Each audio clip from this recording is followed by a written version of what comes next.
Hi guys, in this video I am going to show you how to make place effect on CapCut PC in another way using the white screen template in CapCut.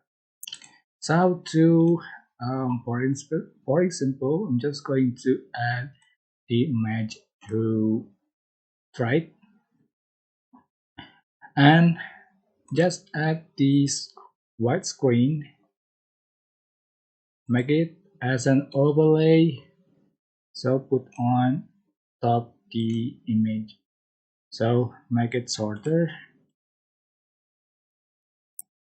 Yeah, make it shorter and blend. Go to basic, select mode plane, select overlay. Hit overlay and you are just going to copy paste and keep a distance here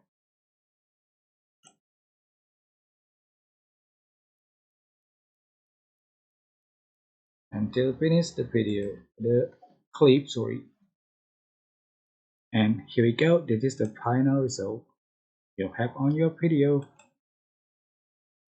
Yeah, I hope the tutorial was helpful for you. Don't forget to like, comment, share, and also subscribe. If you have any question, please leave it in the comment section down below.